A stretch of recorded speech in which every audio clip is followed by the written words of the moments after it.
আজকে বেশ ঠান্ডা ঠান্ডা ওয়েদার, তার সাথে কাকার হাতের স্পেশাল গোলবাড়ির কষা মাংস শুধুমাত্র দিদি জিজুর জন্য। নমস্কার, আমি দেবলীনা। আমার চ্যানেল সিম্পল লিনাতে আপনাদের আরও একবার স্বাগত জানিয়ে আজকের ব্লগটা শুরু করতে চলেছি।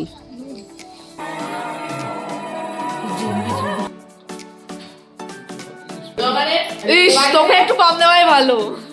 আজকে ঘুম থেকে উঠে দেখি বাপরে কি ঠান্ডা। এখন প্রায় 10টা মতন বাজে। দেখুন বাইরেটা দেখে পুরো মনে হচ্ছে 6টা-7টা বাজে। এমনিতেই ঘুম থেকে উঠতে ইচ্ছে করে না, আর শীতকালে তো মনে হয় কম্বলের ভেতরেই ঢুকে থাকি।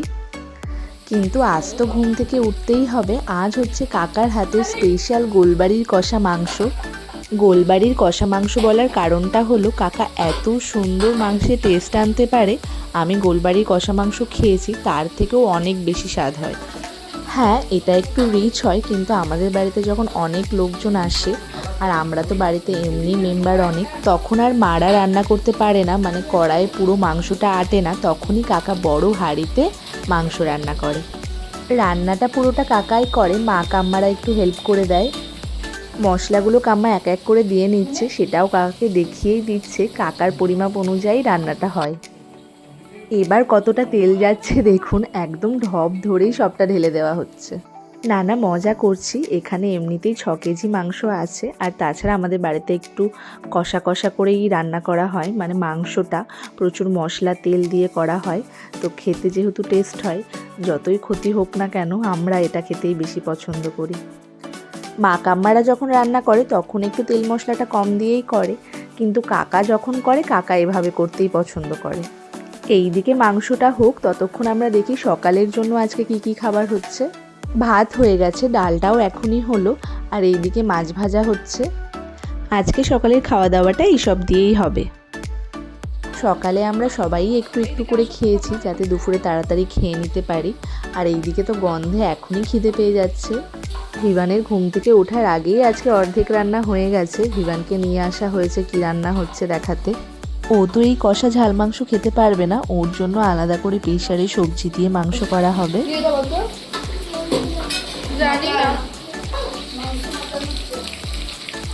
পার্কে যাবো। আরেকবার বলো যে এটা খুলে দেবে, এটা একবার বলো। বলো বাবা মিমি এটা খুলে দেবে। বলো প্লিজ খুলে দাও। বাবা নাও, খুলে দিলাম। ও যখন কোনো কিছু আবদার করে এত মিষ্টি করে বলে, কখনোই ওর আবদার ফেলা যায় না। তো তখন তো আর ভিডিও অন করা থাকে না, তাই ওকে বললাম হ্যাঁ এটা খুলে দেবো, কিন্তু তোকে আর একবার বলতে হবে কথাটা। ওরা যখন চলে যাবে এগুলো দেখবো আর ওকে মিস করব। কিছুদিন হলো ওর একটা বাজে হ্যাবিট হয়েছে, ও এটাকে মজা হিসাবে নিচ্ছে। তাই ওর বাবা এটাকে ছাড়ানোর জন্য একটা পানিশমেন্ট রেখেছে। এখানে নিম পাতা ভিজিয়ে রাখা আছে, যখনই ও এরকম করবে ওর মুখে নিম পাতা দিয়ে দেওয়া হবে। নিম পাতা খাওয়ার পর ওর মুখটা দেখার মতো হচ্ছে প্রতিবার। এরকমভাবেই বাচ্চাদেরকে শাস্তি দেওয়া ঠিক। বাচ্চাদেরকে বকাঝকা মারধর এসব না করে পানিশমেন্ট দিলে বাচ্চারা কিছু শেখে, আর মারধর বকাঝকা করলে মনে হয় ওদের জেদটা আরও বেড়ে যায়। দেখুন না, পানিশমেন্ট পেয়ে কি সুন্দর চলে এসেছে এখন বাবার সাথে খেলতে। জিজুর মুখে আর খুশি ধরছে না, এখন যাচ্ছে শালির সাথে ঘুরতে, তাই একটু বেশিই খুশি। আগের দিন আমরা জিজুকে রাগাচ্ছিলাম, আর আজ দিদি জিজুকে রাগানোর চেষ্টা করছে।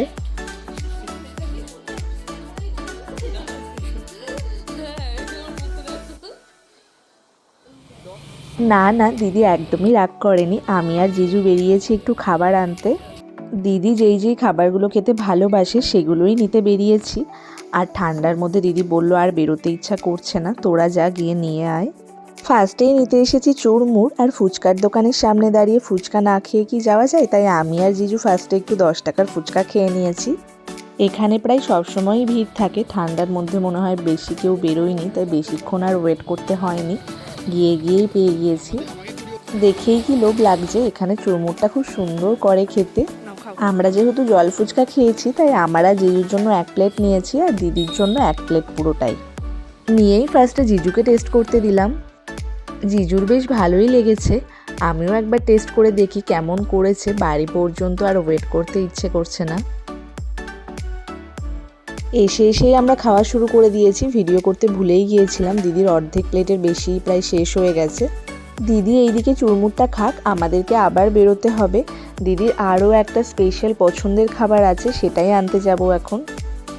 সেটা হলো ঝালমুড়ি। দিদি যখন 11-12-এ পড়তো তখন এখানেই একটা স্যারের কাছে টিউশন পড়তো, তো বেরিয়েই এখান থেকে প্রতিদিনই প্রায় ও ঝালমুড়ি খেত, মানে ওর এটা খুবই ফেভারিট খাবার। বোন আর বরের ভালোবাসা ধরছে না, একবার খাবার এনে ওকে বাড়িতে পৌঁছে দিয়ে গেছি, আবার বেরিয়েছি ওর জন্য খাবার নিতে। কি আর করব, এগুলো এমনই একটা খাবার, নরম হয়ে গেলে খেতে একদমই ভালো লাগবে না। এটাও 2 প্যাকেট নেওয়া হচ্ছে, আমি একা এতটা খেতে পারবো না, জিজুও পারবে না, তাই জিজু আর আমি অর্ধেক অর্ধেক, আর দিদি পুরোটা খেয়ে নিতে পারবে। দিদি মুড়ি খেতে খুবই ভালোবাসে, ওকে যদি এইভাবে মাখিয়ে কেউ মুড়ি খেতে দেয় ওর আর অন্য কিছু লাগবে না। বাপের বাড়ি এসেছে বলে কথা, এইটুকু আরামায়েশ না করলে হয়? তাই একটু আদর যত্ন করছি আর কি। কি আরাম, কম্বলের ভেতরে বসে বসে ফোন দেখছে, মুখের সামনে পছন্দের খাবারগুলো চলে আসছে। আর এবার আমরা সবাই আরাম করে কম্বলের মধ্যে বসে মুড়ি খাবো আর সিনেমা দেখব। এতক্ষণ সেটাই সিলেক্ট করা হচ্ছিল যে কী সিনেমা দেখা যায়। অনেক খুঁজে খুঁজে আমরা বের করেছি train to Busan 2, train to Busan 1 আমরা 3 জনেই দেখে নিয়েছি। সবাই মিলে দেখলে কোনো ইন্টারেস্টিং মুভি বা হরর মুভি দেখতে খুব ভালো লাগে। এখন বসে পড়েছি লুডো নিয়ে। আজ আমিও খেলবো, লুডো খেলতে আমার খুব ভালো লাগে, আর যদি জোড়াজোড়টি খেলা হয় তাহলে তো আরও ভালো লাগে। ফোনে না লুডোটা খেলতে আমার একদমই ভালো লাগে না, মনে হয় যেন দানটা টেকনিক্যালি ক্রিয়েট হয়, কিন্তু বোর্ডে লুডো খেলার মজাটাই আলাদা। কালকে ভিভান গুটি ফেলেনি, কটুটাই ফেলে দিয়েছে, তাই আজকে হাত দিয়েই দান চালতে হচ্ছে। আমি আর জিজু জোড়াজোড়টি, আর দিদি আর বুনু জোড়াজোড়টি। আজকে তো বেশ হাড্ডাহাড্ডি একটা লড়াই হবে। ফার্স্টের দানেই আমার 6 পড়ে গেছে, কিন্তু লুডো খেলা এমনই, শেষে গিয়ে পুরো খেলাটা ঘুরে যায়। খেলা তো সবে শুরু হলো, যতক্ষণ ওদের 6 না পড়ছে আমরা একটু ফাঁকা মাঠে গোল দিয়ে নিই। যা জিজু এবার ছাড়। লিখতে বলতে নাকি? এই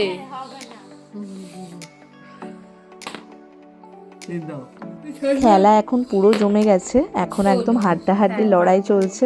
দেখো 6 দেখাও। প্রুফ চলেছে 6, দেখো আবার 6 দিই। খেয়ে নাও তো, কত একটা ধরে ধরে স্টার 6 দে কতটা খাবার? আচ্ছা ঠিক আছে চলো। সময় তুই বন্ধ কি না put put put put put put put put put put put 6 পড়েছে, চল যাও গা আবার 6 আগা হোক।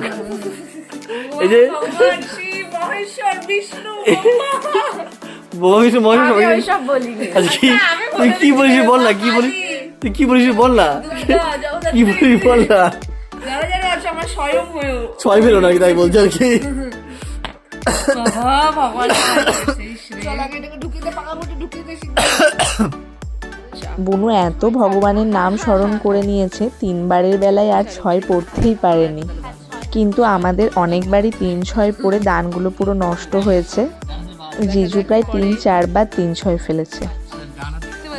ওরা এখন প্রচুর সময় নিয়ে ডিসকাশন করছে, বিশাল বড় দান পড়েছে তো কোনটা দেবে, কোনটা দিলে ঠিক হবে, তাই আমরা ওদেরকে প্রচুর রাগাচ্ছি। কিন্তু ওরা যতই ডিসকাশন করুক যাই করুক, শেষ বাজিমাতটা ওরাই করেছে। লাস্টের একটা গুটি আমাদের খেয়ে খেয়ে খেয়ে খেয়ে আমাদেরকে বেরোতেই দেয়নি।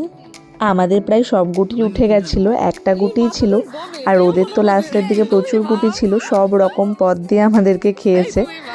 তো লুডো খেলায় এরকমই হয়, ফার্স্টে যারা জেতে শেষে গিয়ে তারাই হেরে যায়।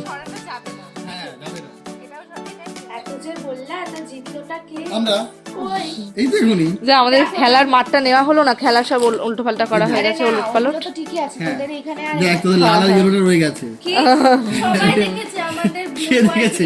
সবার মধ্যে কে কে আছে? মানে ইউটিউবে যারা দেখছে কে দেখছি দেখছে? ইউটিউবে তোমরা দেখে বলো তো, লাল আর ইয়েলো আমাদের ছিল কিনা? সবাই দেখছে। কার ছিল বল? জিতেছিস কি খাওয়াবি বল, বাদ দে জিতে গেছিস আচ্ছা কি খাওয়াবি? দেখেছি, চল তুই বল কি খাওয়াবে? হ্যাঁ তাহলে কি খাওয়াবি কি বল, খাবি? জিতলো এবার, জিতলেই তো মানুষ খাওয়ায়। এ কি আর কথা নেই, আর এদিকে তাকা। এখন হচ্ছে রাতের খাবারের প্রিপারেশন। এটাও একটা খুব টেস্টি রেসিপি। রাতে খাওয়ার মতন তো পেটে কারুর জায়গা নেই, কিন্তু কালকেও রাতে কিছু খাইনি, তাই আজকে মা বলেছে যে খেতেই হবে, তোদের জন্য এত কিছু করা হচ্ছে আর তোরা কিছুই খাচ্ছিস না।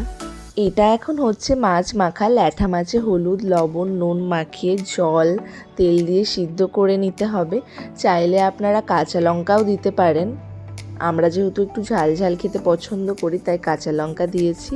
তারপর সিদ্ধ হয়ে গেলে কাঁটাগুলো বেছে নিয়ে ভালো করে পেঁয়াজ তেল দিয়ে মাখিয়ে খেতে এত টেস্ট লাগে।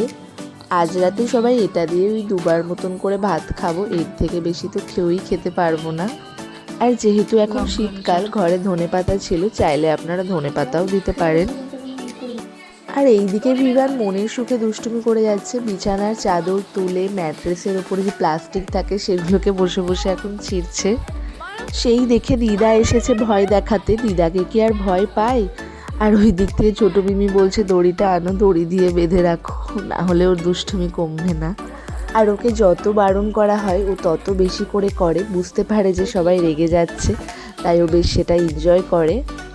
কতদিন পর আমরা সেই ছোটোবেলার মতো এক টেবিলে অনেকক্ষণ ধরে গল্প করে করে আজকে রাতের ডিনারটা করলাম। তো চলুন আজকের মতো ব্লগটা এখানেই শেষ করছি। আপনাদের যদি ব্লগটা ভালো লেগে থাকে লাইক কমেন্ট অ্যান্ড শেয়ার করবেন, সাবস্ক্রাইব করতে ভুলবেন না। আবার দেখা হচ্ছে নতুন কোনো ব্লগ নিয়ে, ততক্ষণের জন্য টাটা।